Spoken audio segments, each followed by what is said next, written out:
Sama pala talaga ng mukha mo.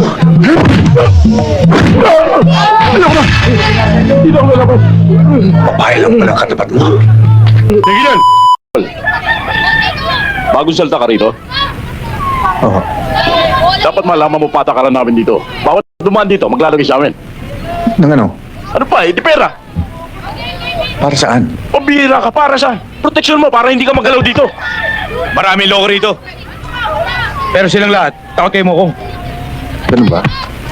Narinig mo. Oo nga. Mukhang nakakatakot ka nga. Pambihira ka naman. 2 dal lang, para meron ka ng pandeposito. Hindi pa masyadong mahal yon? Pambihira. Sa iba nga 300 ang tira namin eh. Sa'yo, tapoy-tapoy lang sa susunod. Okay yan, boss. Uy, salamat ah. Nga pala, Brad. Wala ba kayong alam na pinapaupahan dito? Yan, sa loob. Magtanong ka dyan. Sige ha. Uy, teka tol. Ganda tong bag mo. Pwede bang modilensya to? Mga lumang damit ko lang ho to. Hihiyay mo pa ako, type ko lang tong bag mo. Iwan mo na. Salamat.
Sama pala talaga ng mukha mo.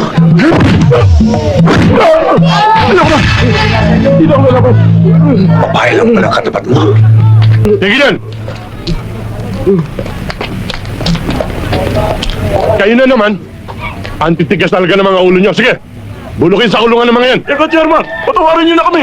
Nabugbog na nga kami ng todo eh. Matagal ko na narinig yan eh. Pusing, patawarin mo na kami. Pangako hindi na mauulit to.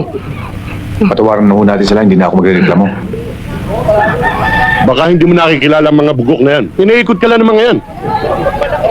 Talagang hindi na kayo ulit? Oo, pangako hindi na maulit. Hindi na, pangako.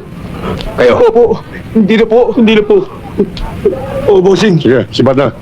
Salamat, Chairman. Tara, tara. Salamat.